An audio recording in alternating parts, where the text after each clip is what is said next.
tripulantes de nuestra querida, contaminada y única nave espacial.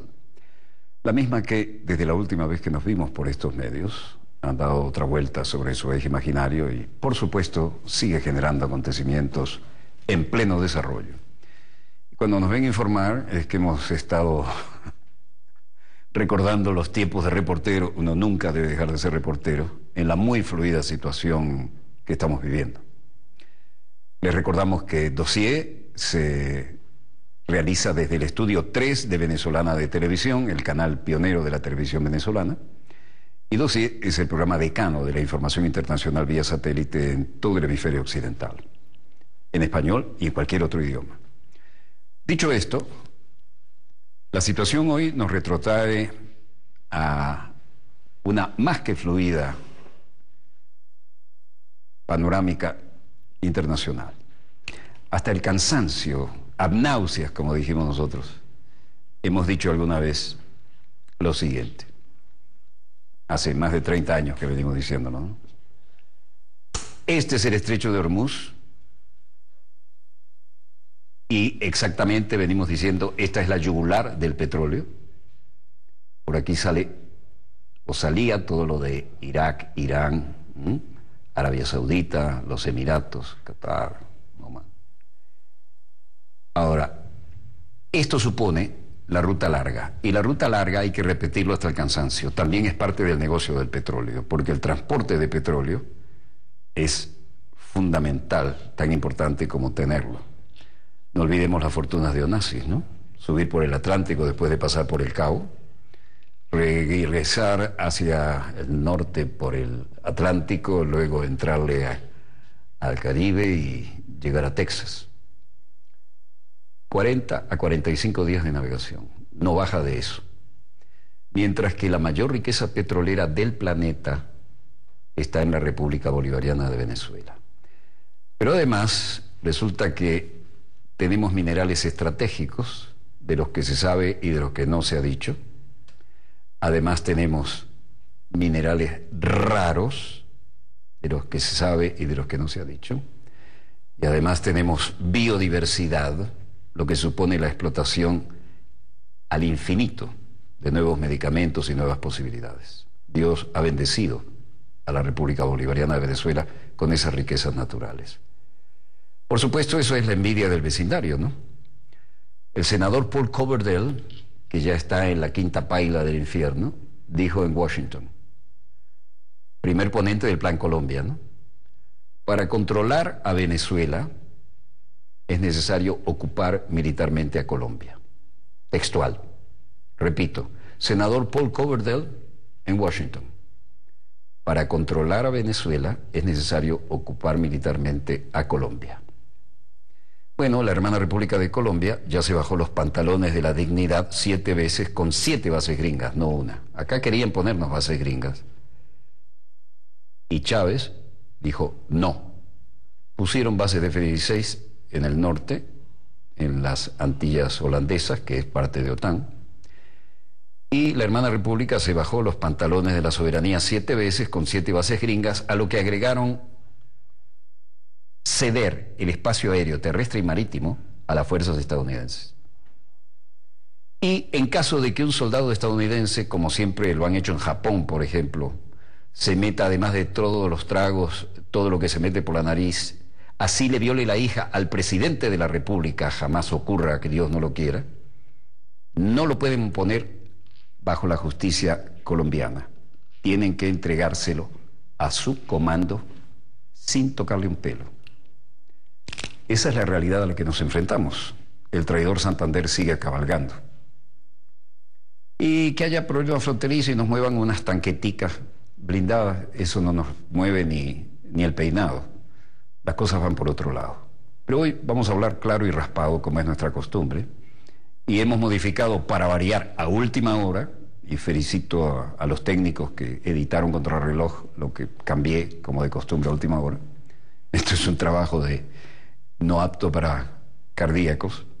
Le vamos a mostrar cómo están las cosas en un dossier que promete ser interesante, como dicen los chinos, los hermanos chinos.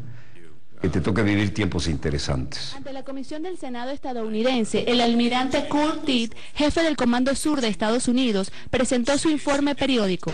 Afirmó sobre Venezuela que si la situación se deteriora, podrá requerir una respuesta regional sobre la nación bolivariana.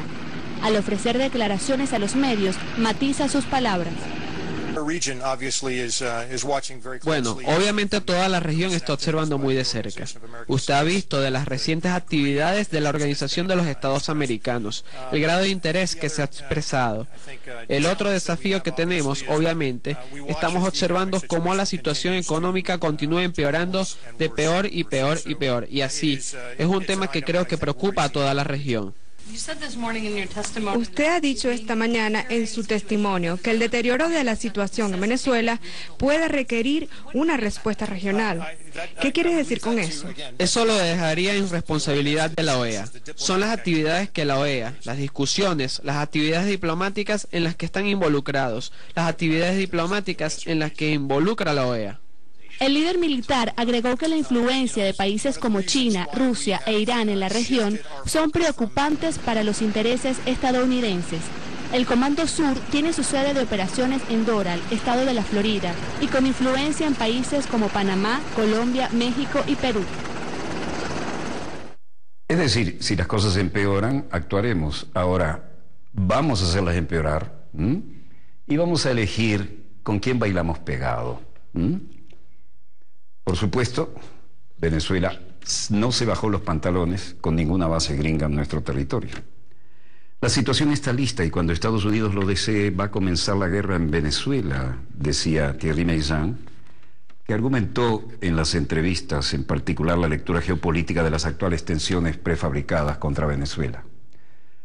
Hasta Trump cambió su peinado, ahora es más sobrio, más institucional, ¿no?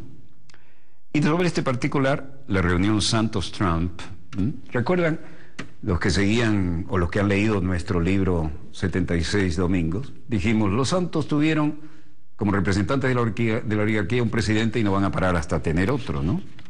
Bueno, por ahí vienen las cosas, bailando pegado con el imperio.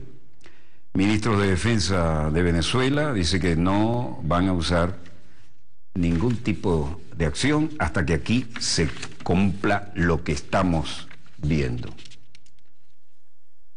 Esto no tiene audio, es una toma de aquellas clásicas, cambiamos aquí, necesitamos invitar allá, para que se tomen la foto aquí en la Casa Blanca. Y en realidad lo que subyace detrás de esto es que la situación está lista y cuando Estados Unidos lo desee va a comenzar la guerra en Venezuela. El canto del galerón oriental que nos regalaron estos artistas del Oriente, porque da indignación y de la indignación se debe pasar a la conciencia, a la lucha, a la acción.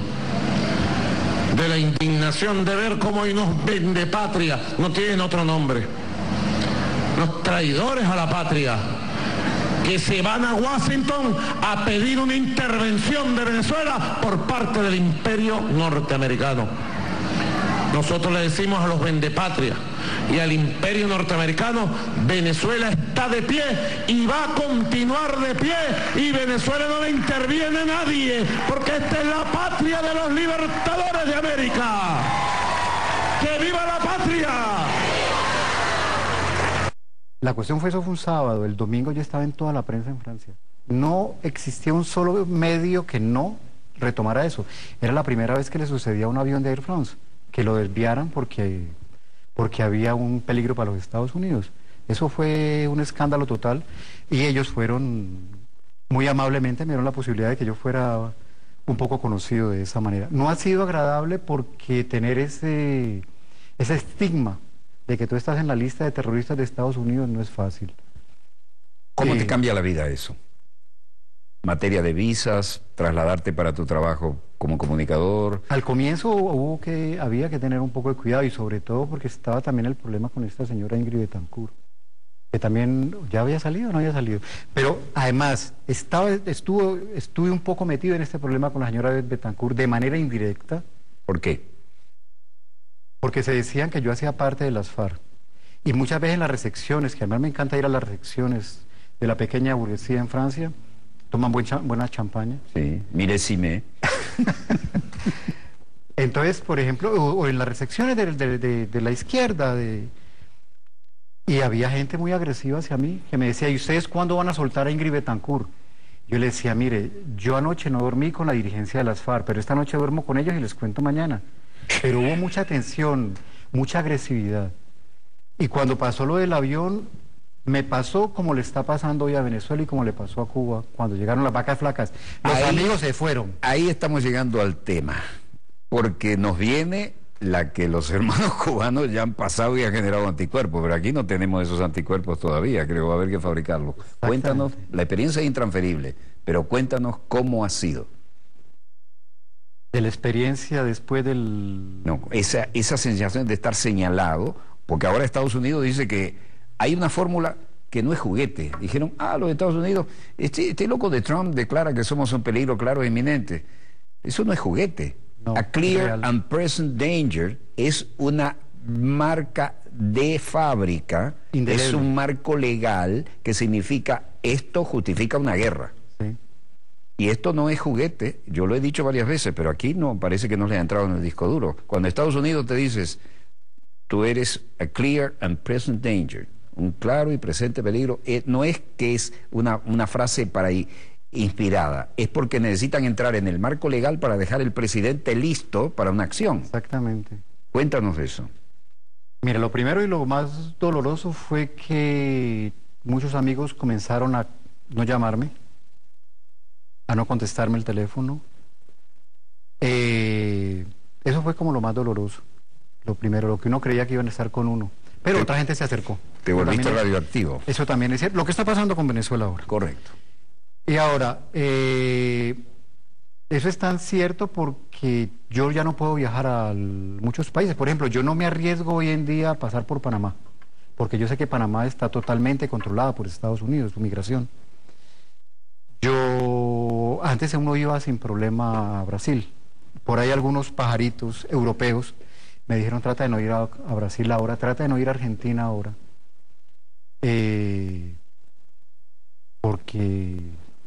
Porque tú estás dentro de esa lista y esas informaciones circulan.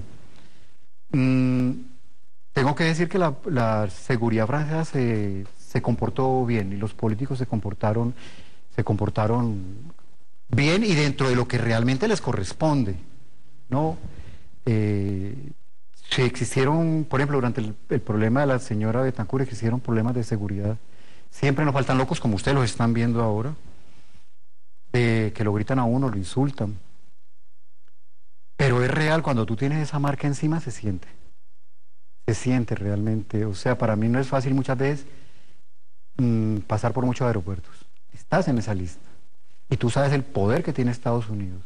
Ahora, yo digo, entre serio y broma, que si hay algo que me encanta de Estados Unidos es que cuando ellos te dicen, te voy a pegar, te pegan. Ellos no se ponen, no es como la diplomacia europea. La diplomacia europea te abraza, te dice no, con nosotros no son golpes, tú te descuidas, te pegan, porque te van a pegar. Pero no estás preparado para que te peguen. Con Estados Unidos sí. Y lo que tú dices es muy cierto.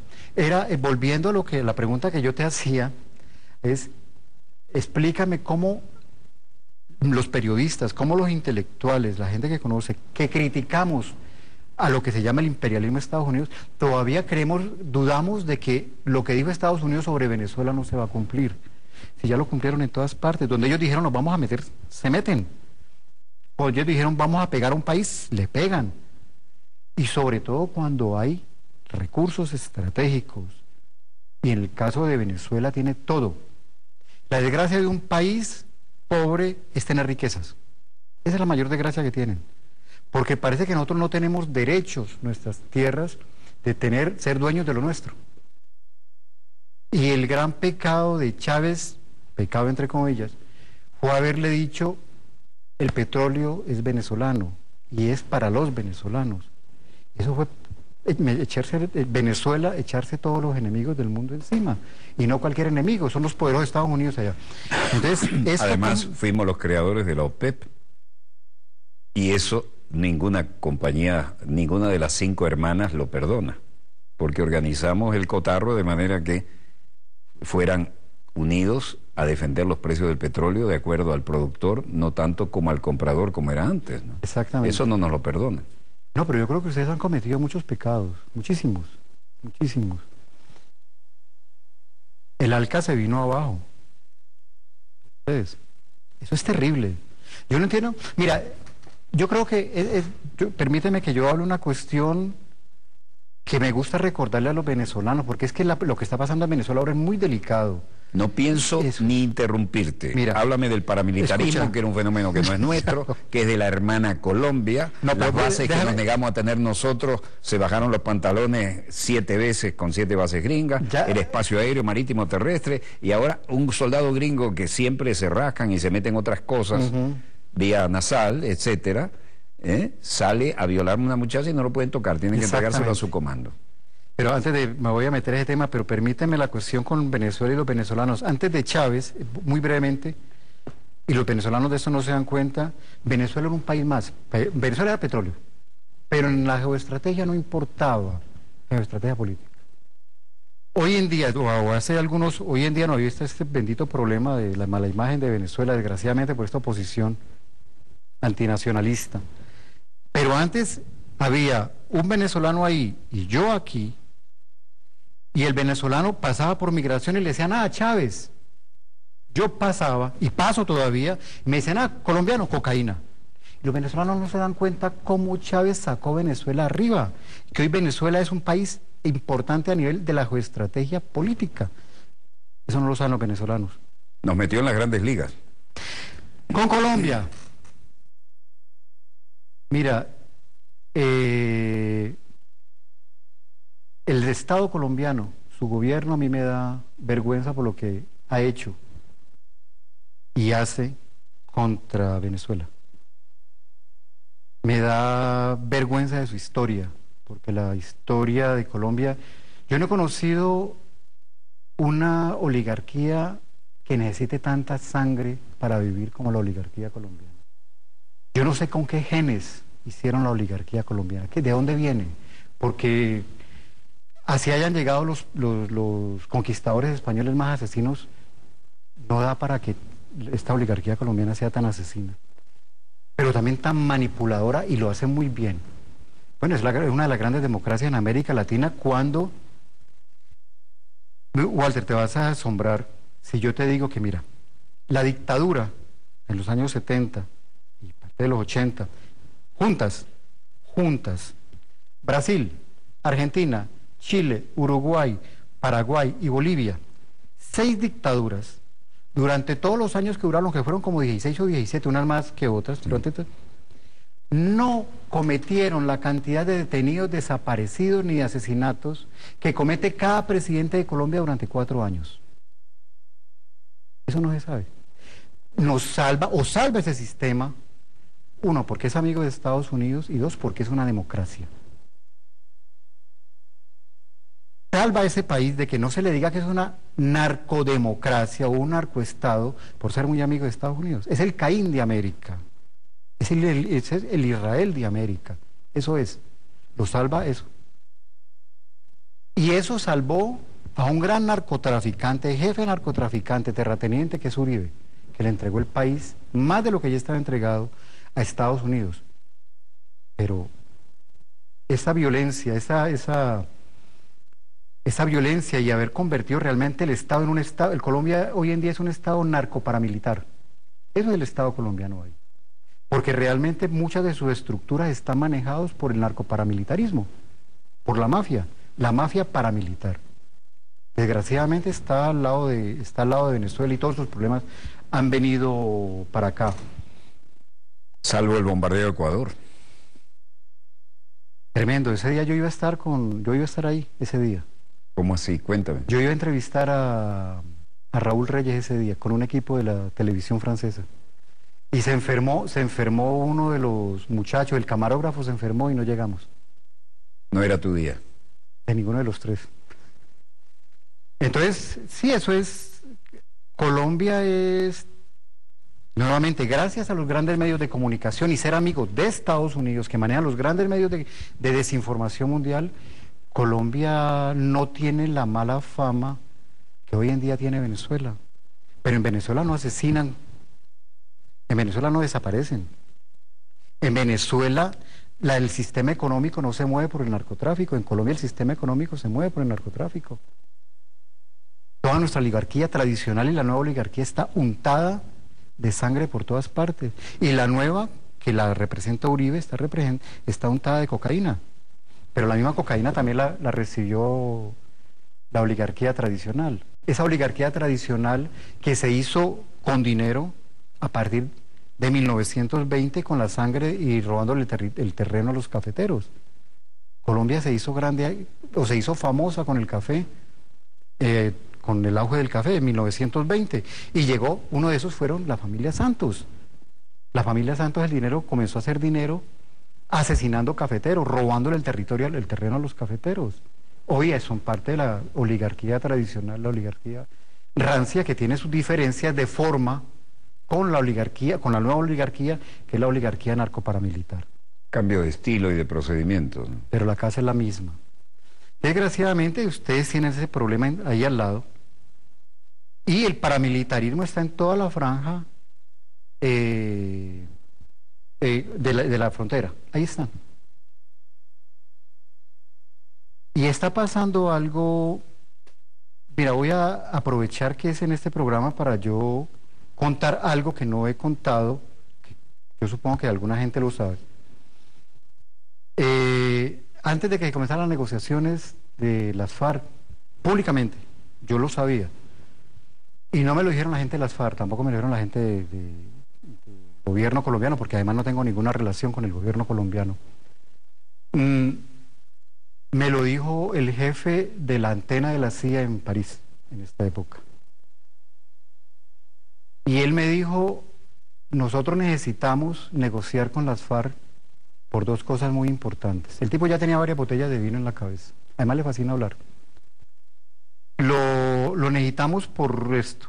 Uno, porque los chinos se están apoderando de los recursos estratégicos de Colombia, y los chinos, como no son enemigos para tus amigos guerrilleros, así me lo dijo, pueden entrar a todos los rincones de Colombia, y las FARC ni el ELN los van a atacar porque los chinos nunca han hecho nada, y ustedes siempre nos echan la culpa de todo a nosotros.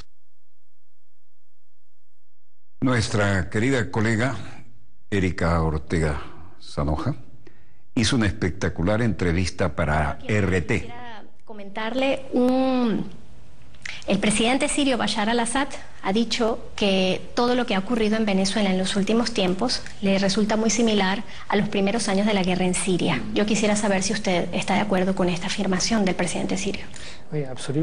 Sí, totalmente. Vemos que desde hace 2 años, desde la publicación por parte del presidente Barack Obama del decreto ejecutivo contra Venezuela, están preparando una guerra contra Venezuela. El trabajo que hacen con los elementos que aquí llaman oposición es muy similar a lo que pasó en Siria y también antes en Túnez, en Egipto, en Libia, lo que ocurre en Yemen. Estas revoluciones de colores y revoluciones o primaveras árabes que así llamadas, ¿no? No, al comienzo parece una revolución de color, pero el objetivo no es el mismo porque no se trata de derrocar un gobierno y de reemplazarlo por la oposición. Se trata de utilizar al gobierno y a la oposición para que se enfrenten y destruir el país. A Estados Unidos no le interesa quién está en el poder. Su cuestión, su problema, es destruir el país y el Estado. Es decir, la capacidad de resistencia de ese pueblo. Y en este caso, ¿usted cree que en Venezuela está sucediendo eso? ¿Buscan destruir a Venezuela como un Estado-nación? Sí, exacto. Creo que los venezolanos no se dan cuenta de lo que está preparándose. ¿De qué forma? A ver. Al comienzo de las primaveras árabes, los estados, los países afectados, pensaban que era un problema entre el gobierno y la oposición. Pensaron que Estados Unidos quería que los hermanos musulmanes o un grupo semejante llegaran al poder. Sí, en efecto, en cada uno de esos países, Estados Unidos empujó a los hermanos musulmanes, pero no para que llegaran al poder. Eso se ve en Egipto. donde los hermanos musulmanes llegaron al poder, los sacaron y luego volvieron. Y eso puede durar mucho tiempo. El objetivo, en realidad, es destruir el Estado. En este caso, ¿cuál era el interés de los Estados Unidos en Libia y en Siria? Y si hay alguna relación con lo que quieren aquí en Venezuela. ¿Hay alguna relación? En el 2004, varios expertos del Pentágono explicaron y elaboraron libros donde explicaban que en lo sucesivo Estados Unidos iba a librar guerras para dividir al mundo en 2 zonas. ¿Qué tipo de zonas? Parecía muy rara en ese momento esa metodología, pero consistía en tener una zona estable para Estados Unidos y sus aliados, e incluso algunos de sus enemigos como Rusia, China o la India podían estar en esa zona. Y otra zona donde no hubiera gobierno estable ni desarrollo, sino el caos. Cuando ellos escribieron eso, uno no sabía mucho hacia dónde iban, pero explicaban que querían garantizar que ningún Estado fuera una amenaza para Estados Unidos, que nadie pudiera desarrollar un poderío que amenazara a la potencia hegemónica de Estados Unidos. Incluso publicaron un mapa donde uno veía que todo el Medio Oriente había que destruirlo. Y en cuanto a América Latina, explicaron que solo Argentina, Brasil y México debían ser estados estables y el resto debía ser destruido. No se trata de reemplazar un gobierno por otro. En el 2004, todo el mundo vio esto con mucho escepticismo. Lucía como absurdo. Ahora bien, si vemos lo que pasa actualmente en el Medio Oriente, hay ciudades enteras que han sido arrasadas, desde Libia hasta Yemen. Varios países se han desmoronado, de manera que no es un proyecto imaginario, sino que lo están poniendo en práctica y que previeron ponerlo en práctica en Venezuela y por lo menos en el noreste de América Latina. ¿Y por qué cree usted que es ahora, no? ¿Por qué ahora es que se precipitan todas estas acciones de la oposición? No sé por qué generan esas acciones ahora por parte de la oposición, pero en todo caso está claro que Estados Unidos hace que la situación hierva, poco a poco hace que la situación hierva. Cuando vengo acá me doy cuenta de que ya la situación está lista, que cuando Estados Unidos lo desee, va a comenzar la guerra aquí, en Venezuela. Y ustedes no saben lo que es la guerra. ¿Cuál puede ser el escenario de esa guerra? ¿De qué tipo? ¿Al estilo Libia, al estilo Siria? Me refiero a Libia, por ejemplo, los fake news, las noticias falsas, un supuesto bombardeo a una plaza que nunca existió. Al estilo Ucrania, una forma de colocar francotiradores, como ya ocurrió aquí el 11 de abril del año 2002. Para decir matar a gente de un lado y del otro, o al estilo Libia, de mercenarios pagados para dañar a la población en general. Cuando estudiamos lo que sucedió en Ucrania, en Libia y en Siria, es exactamente la misma metodología. Siempre comienza igual. Se acusa al gobierno de cometer crímenes horribles. Justamente se acusa a algunos dirigentes políticos de crímenes espantosos y ellos mismos están sorprendidos cuando se les dice: bueno, mire, tenemos testigos, usted torturó a unas personas. Se quedan anonadados. ¿Por qué es tan horrible que no lo pueden creer? Luego envían al sitio, al país, unas fuerzas especiales, unos francotiradores. Esos francotiradores se colocan en los techos durante una manifestación. Su objetivo es disparar tanto sobre los manifestantes como sobre la policía. Eso ocurrió aquí en Venezuela, el 11 de abril de 2002. Sí. En Libia, cuando salí de Libia durante la caída del Estado, el desmoronamiento de ese Estado, La Organización Internacional para las Migraciones me sacó en un pequeño barco. Éramos como 40. Estábamos como sardinas en lata. Y había unos miembros de las fuerzas especiales italianas que habían sido arrestados durante el comienzo de la crisis y la OTAN quería que salieran de Libia. Yo salí con esa gente. En el barco ellos se lo relataron a alguien y yo lo escuché porque era un sitio muy pequeño y se oía todo. Pues bien, dijeron que habían sido enviados a la primera manifestación en la que se dijo que Muammar al-Gaddafi había disparado contra su pueblo. Fueron ellos los francotiradores que habían disparado contra la multitud y contra la policía. Eso crea una confusión enorme. Cada campo está convencido de que fue el otro el que le disparó. Y eso es el comienzo de un enfrentamiento interno. Aquí le llaman guerra de perros. Sí, exacto. La expresión de guerra de perros se utilizó por primera vez por el Pentágono durante la guerra en Yugoslavia. Ellos probaron esa metodología allí. Y allí lograron generar una guerra civil que partió a ese país en 7 pedazos. Una vez que hacen esto, comienzan a acusar al gobierno de ser responsable de esos muertos y lo hacen ante la Comisión de Derechos Humanos en Ginebra. Ese consejo rápidamente se transforma en un tribunal de acusación. Milagrosamente consigue unos testigos que vienen a dar su testimonio, pero son falsos testigos. Eso es muy fácil de conseguir, falsos testigos. Esos testigos entonces cuentan su relato, eso se avala, y luego esta información se envía al Consejo de Seguridad, que está horrorizado con esa información y autoriza el uso de la fuerza contra ese terrible gobierno que acaba de matar a su población. Simultáneamente, se envía al país unas fuerzas especiales que atacan símbolos del Estado. Por ejemplo,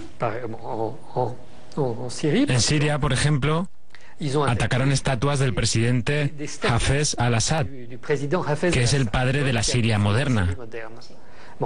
Aquí me imagino que van a atacar las estatuas de Hugo Chávez y destruyen la bandera, la queman. Elementos que no tienen valor militar. es una guerra simbólica. Es una guerra simbólica, en efecto. Entonces se utilizan los medios internacionales para explicar que es el comienzo de una revolución. Basta tener 2 o 3 grupos. En Siria había 2 grupos que iban de una ciudad a otra todos los días y todos los días decían, mira, hay una pelea en tal parte, hay una guerra en tal parte. Y en realidad eran unas 20 personas las que generaban ese desorden. Luego, usted les paga a algunas personas para que hagan una pequeña manifestación aquí y allá. En el mundo árabe, como el grupo que se utilizaba eran los hermanos musulmanes, las manifestaciones siempre ocurrían el viernes por la tarde, a la salida de la oración de los viernes. Por las mismas condiciones del mundo árabe, ¿cierto? Musulmán. Sí. Nos dicen que son laicos, pero curiosamente todo sucede a la salida de la oración del viernes. Aquí no sé cómo lo van a hacer. ¿Qué grupo van a usar para generar el desorden? Siempre hay alguien dispuesto a jugar ese papel. Será el mismo grupo que van a utilizar en Venezuela y en otros países que van a atacar al mismo tiempo. Bolivia, Ecuador, otros países en los que van a hacer eso al mismo tiempo. Si sabemos la estructura y si sabemos cuál es el método, ¿por qué sigue ocurriendo? Al comienzo nadie conocía esta metodología. Todos los gobiernos se prepararon para una guerra con Estados Unidos, pero pensaban que sería una guerra convencional, como ocurrió al comienzo en Irak. Era una guerra con bombardeos, una invasión militar, pero no hubo una invasión militar en estos casos. Prácticamente nunca hemos visto soldados estadounidenses ni del Reino Unido en el territorio de ninguno de esos estados. Pero están por todas partes, aunque usted no los vea. Es un ejército distinto. Ellos se quedan en el exterior del país, en la frontera. Desde el exterior organizan grupos armados. Les dan entrenamiento, armas y entran para generar el caos en el país. Pero no van ellos mismos. Es una guerra de 0 muertos. Ellos no pierden a nadie. Pero en el país eso genera un desastre. Rápidamente, estos grupos se desarrollan porque mandan a mucha gente. En Siria, desde hace 6 años, hay puentes aéreos organizados para traer nueva gente que se renueva. Y siempre son mercenarios. Todos los meses envían gente. Y eso sigue ahora. Hasta tal punto que uno se pregunta de dónde viene tanta gente. ¿De dónde vienen? Del mundo entero, principalmente de los estados árabes, pero también de todas partes, de Europa, de Estados Unidos, del mundo musulmán asiático, de todas partes. ¿Y quién les paga definitivamente? ¿Quién podría pagar semejante ejército mercenario? Estos ejércitos de mercenarios no son enviados para ganar. No. Estos ejércitos están allí para destruir. Desde el punto de vista del gobierno, uno piensa que se defienden bien, que llega a desplazar a esos grupos, pero después se da cuenta de que esa gente se burla, que se mueven de un sitio a otro, porque el objetivo es destruir el país, no ganar batallas. En el mes de noviembre se van a estar generando aquí en nuestra región unos ejercicios militares en la triple frontera Perú, Colombia, Brasil, con la participación de Estados Unidos. ¿Debemos los venezolanos, entendiendo que se van a realizar a 700 kilómetros de nuestra frontera, estar sospechando, ser capciosos de todo esto? Para llevar a cabo operaciones militares como estas, Estados Unidos necesita rodear el país que van a atacar, o al menos tener una base militar en la frontera del país. En Libia utilizaron Egipto. En el caso de Siria, utilizaron casi todos los estados aledaños. Turquía, Líbano, Irak, Jordania. No están en Israel, oficialmente, pero Israel también. Si quieren atacar Venezuela, sin duda que van a utilizar a un estado o varios estados fronterizos de Venezuela. Sin duda a los que usted nombró, pero también Guyana, que también puede servir como base importante para generar el desorden.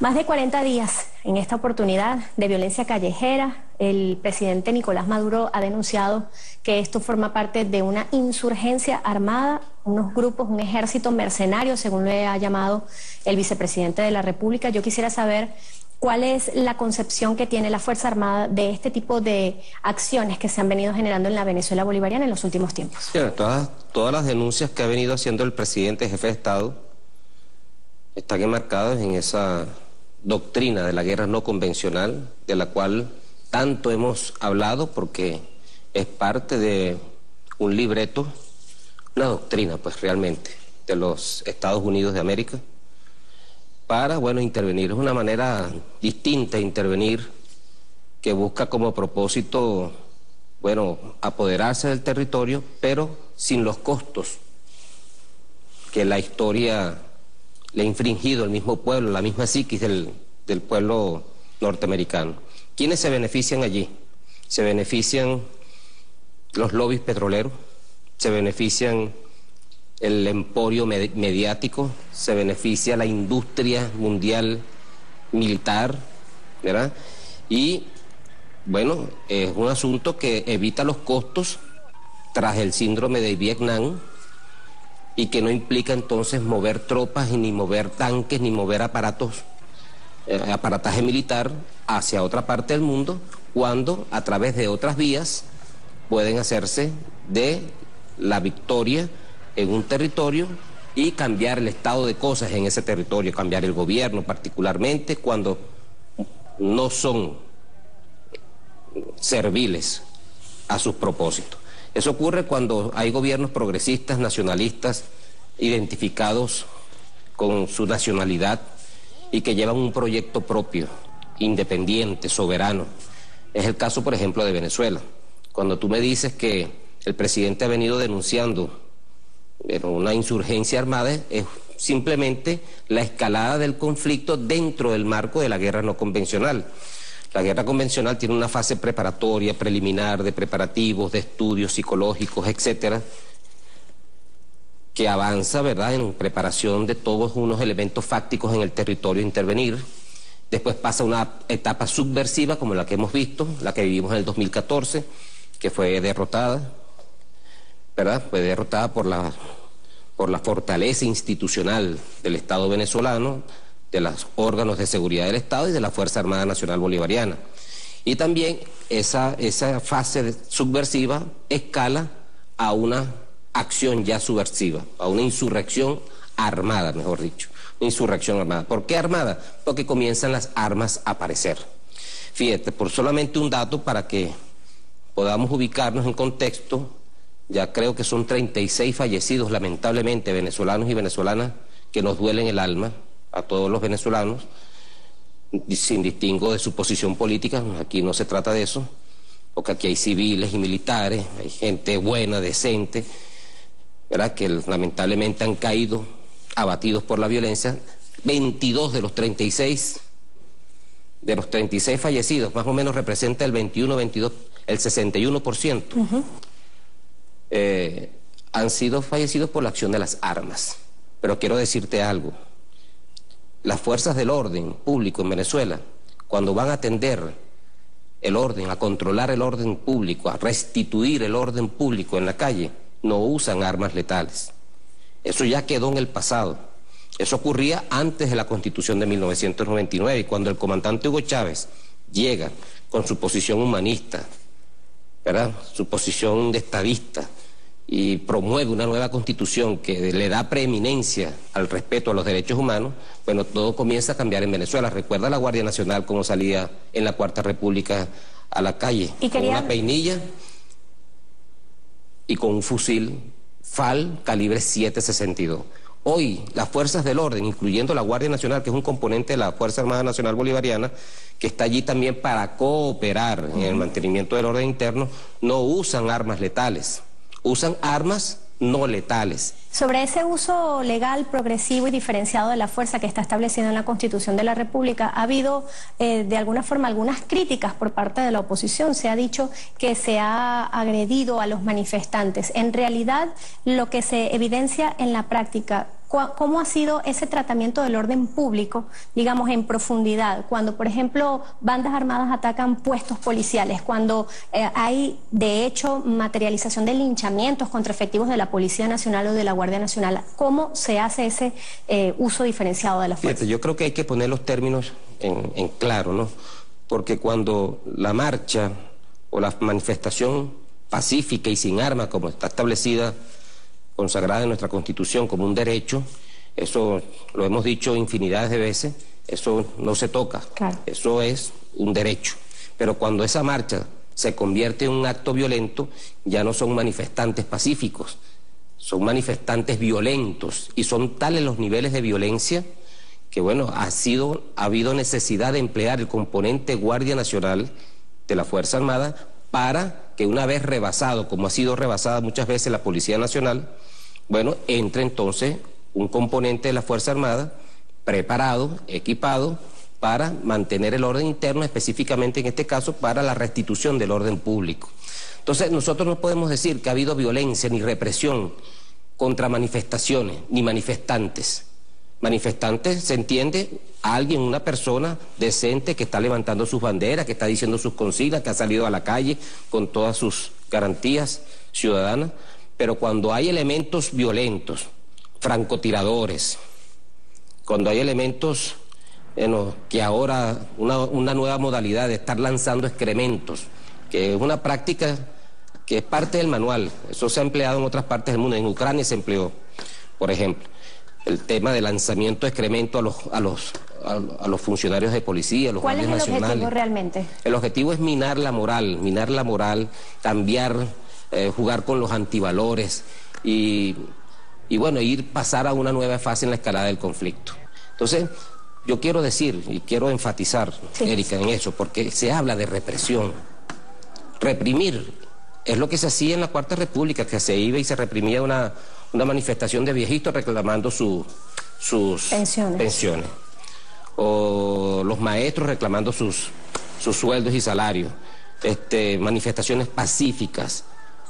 Aquí lo que se ha hecho es una actitud de contención, de control del orden público, para que esto no afecte los derechos de los demás venezolanos. Cuando tú trancas una autopista, una avenida, estás afectando el libre tránsito del resto de los compañeros. Todos los derechos nuestros tienen un límite, y el límite es cuando yo comienzo a afectar tu derecho como ciudadana. ¿Usted podría enumerar qué tipos de eventos de violencia califican ya no como una protesta pacífica, sino realmente lo que se ha evidenciado en los últimos tiempos? Bueno, va desde la agresión verbal. Hemos visto hasta diputados agrediendo verbalmente, lamentablemente hay que decirlo, ¿no? Me da mucha pena decirlo también. Diputados agrediendo verbalmente a los funcionarios policiales, a los guardias nacionales. Va desde eso hasta la agresión física, como también el lanzamiento de bombas molotov, ¿verdad? Lanzamiento de piedras. Tenemos una cantidad. Te hablo por la Guardia Nacional Bolivariana, son 48 guardias nacionales exactamente que tenemos agredidos con contusiones severas, con objetos contundentes en sus rostros, en sus cuerpos, que están siendo atendidos. Pero también tenemos a 9 oficiales, 9 guardias nacionales, te hablo por la Guardia Nacional, 9 guardias nacionales también heridos de bala y 1 fallecido por armas de fuego.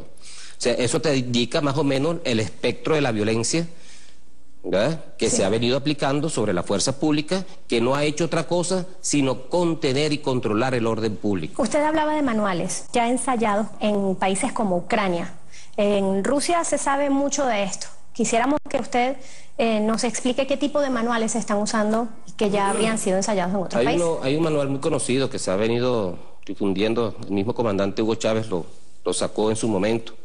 El manual de Gene Sharp, de la dictadura a la democracia, donde se explica aquella técnica del golpe suave, de la mecha lenta, una serie de pasos metodológicamente aplicados, pertinentemente aplicados, de desgaste, de juego con los símbolos. Esto es una guerra de símbolos. Una guerra simbólica. Una guerra simbólica donde se ataca, por ejemplo, al bolivarianismo como tal, al padre de la patria. Se nos niega el derecho de nosotros ser bolivarianos, de llamarnos bolivarianos como Fuerza Armada Nacional Bolivariana.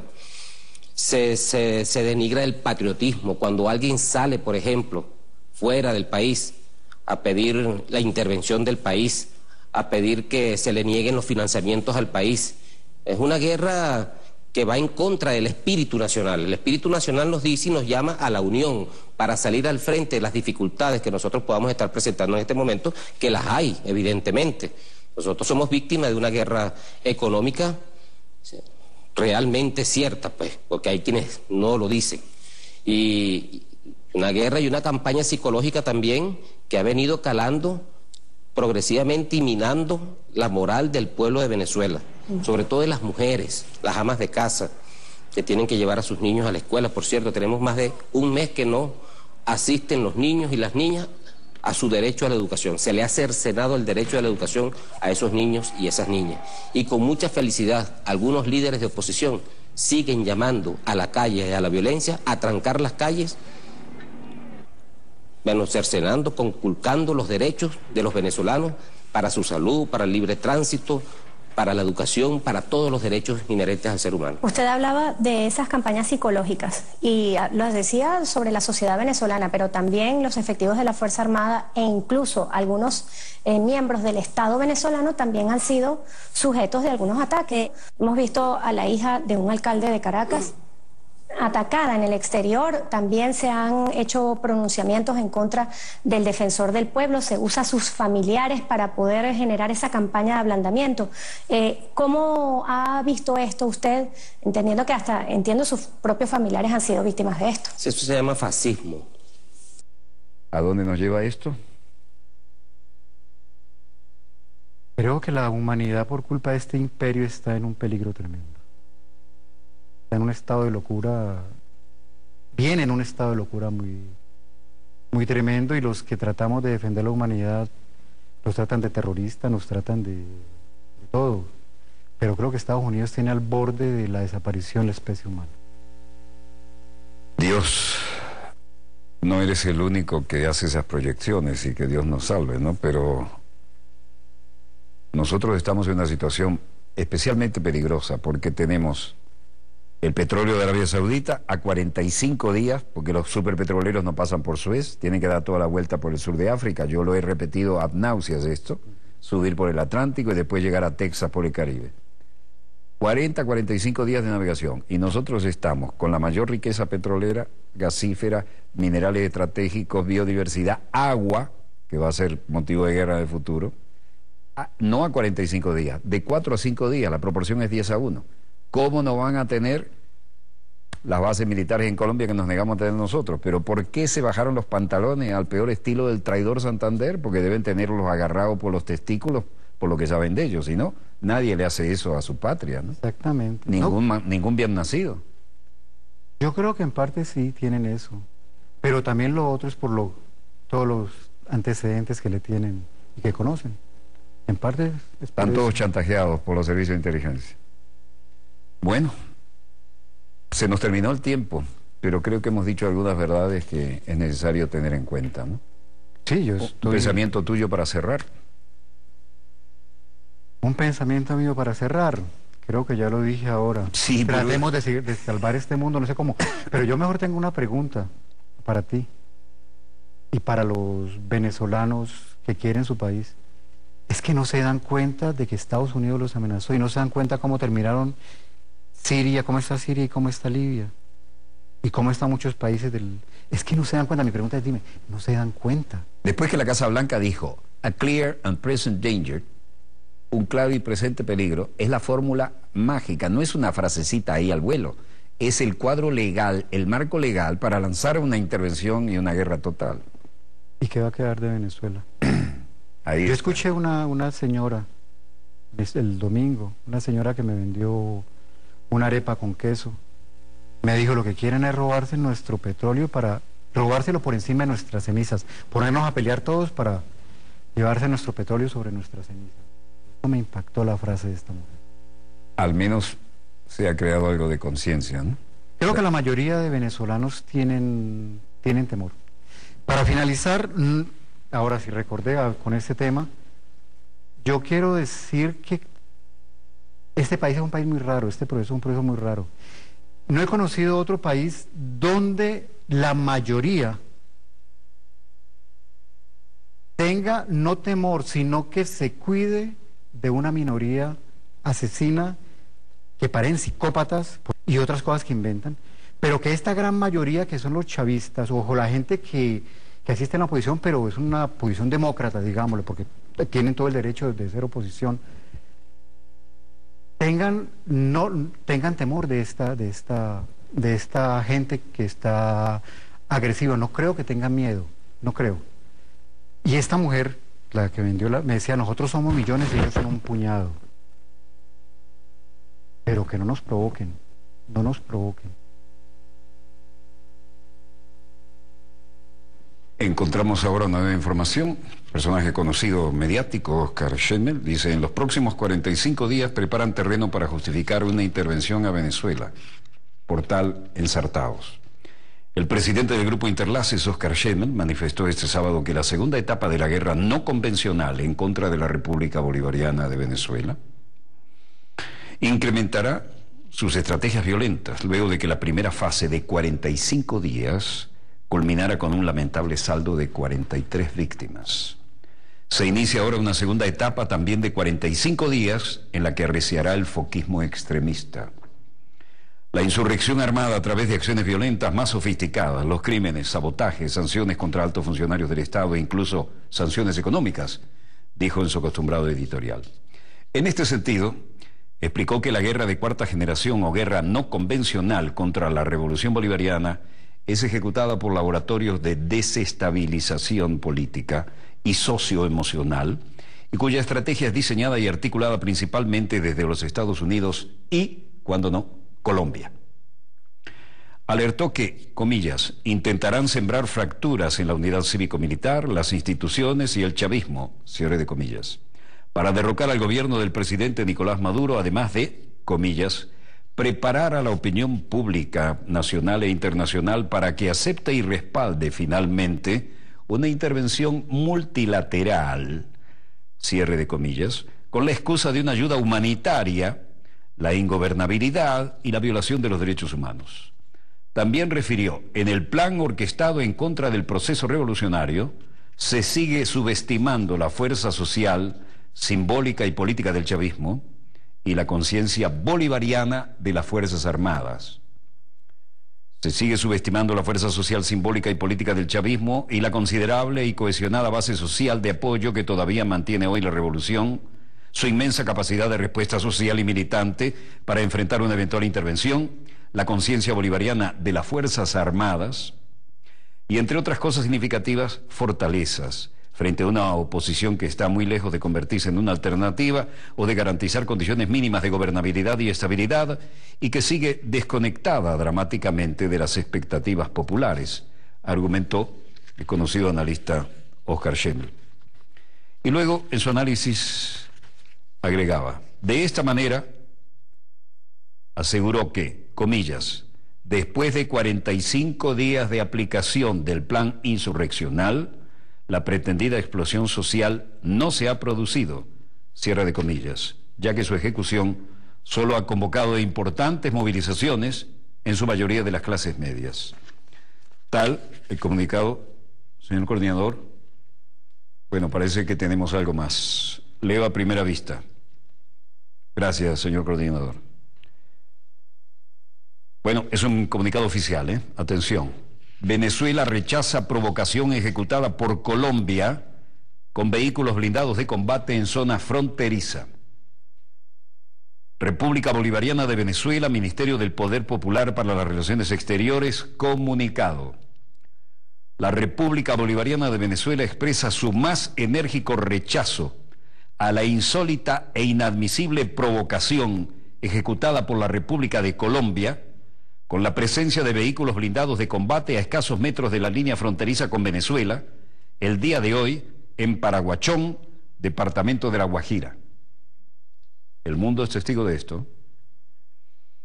Llama la atención las provocaciones de este tenor que han ocurrido en otras oportunidades, destacando la realizada el pasado 31 de marzo en la ciudad de Cúcuta, muy cercano a la cabecera del puente internacional Simón Bolívar. Llama la atención que en los últimos días también altas autoridades de Colombia han difuminado por el mundo que están preparándose para oleadas de migrantes de Venezuela a Colombia, producto de un gran evento de violencia preconfigurado, así la especie de falsos positivos, campo en el que Colombia goza de amplia experiencia, conocida mundialmente como un eficaz productor de falsos supuestos para justificar una intervención en Venezuela. La grave provocación ocurrida al día de hoy pretende desviar la atención sobre la profunda crisis política y social que acontece precisamente en el Valle del Cauca, en Colombia. Buenaventura, cuya población reclama la atención del Estado colombiano en áreas esenciales para la vida, esas que aquí son garantizadas y gratis. Vuelvo al comunicado. Alertamos a la comunidad internacional sobre la paralización de los acuerdos de paz por parte de la élite que gobierna Colombia, frustrando todos los esfuerzos internacionales que han coadyuvado para hacer realidad el fin de la guerra en este país y que ha afectado a nuestra región durante décadas. Me salgo del comunicado oficial para recordar por qué 5.600.000 colombianos, la cifra sigue creciendo, deciden vivir en Venezuela y no en su patria. Eso es todo un editorial. Continúo con el documento oficial. Venezuela expresa su profunda preocupación y rechazo a estas provocaciones que están en la línea con la tendencia belicista de un gobierno que le niega la paz a su pueblo y busca por todos los medios mantenerse al servicio del complejo militar industrial imperial a cuyo servicio destinan su accionar político internacional. Convocamos a la Fuerza Armada de Colombia a atender el espíritu de hermandad bolivariana en lugar del llamado a los tambores de guerra que desde el Pentágono procura la confrontación entre nuestros países. La República Bolivariana de Venezuela exige el cese de estos actos de provocación y hace un llamado a la comunidad internacional a mantenerse alerta a estas acciones que pretenden afectar aún más las relaciones bilaterales entre nuestros países, al tiempo que aspira que la oligarquía colombiana renuncie de una vez y para siempre a la guerra, que ha impedido la satisfacción del derecho del pueblo colombiano a la paz, al desarrollo y al futuro. Una misma espada nos dio la libertad, un mismo libertador guió nuestros pasos comunes a la independencia y a la soberanía. A esa historia fraterna nos debemos. Caracas, 21 de mayo de 2017. Fin del comunicado. República Bolivariana de Venezuela, Ministerio del Poder Popular para las Relaciones Exteriores. El mundo es testigo de lo que está pasando. Bueno, el traidor Santander sigue galopando. Volveremos mañana, Dios mediante, cuando nuestra querida, contaminada y única nave espacial haya dado otra vuelta sobre su eje imaginario y estemos aquí, siempre Dios mediante, para contarles la gran historia de las próximas 24 horas. Y por supuesto, nos regimos con los valores en que hemos sido educados y en los que perseveramos. Recuerdan el Cristo azul que siempre mostraba Chávez, ¿no? Este es el hermanito, el mismo que rige nuestra jornada. Muchísimas gracias a Mayor General Jacinto Pérez Arcay, que nos lo hizo llegar en su momento. Hace ya bastante tiempo, y nos honró con la frase: como tú eres como eres, mejor te voy a dar el hermanito del que le di a Chávez. Muchas gracias, señor. Seguimos honrando su confianza. Desde el estudio 3 de Venezolana de Televisión, no escriban a Telesur porque no llegan, este programa no es de Telesur.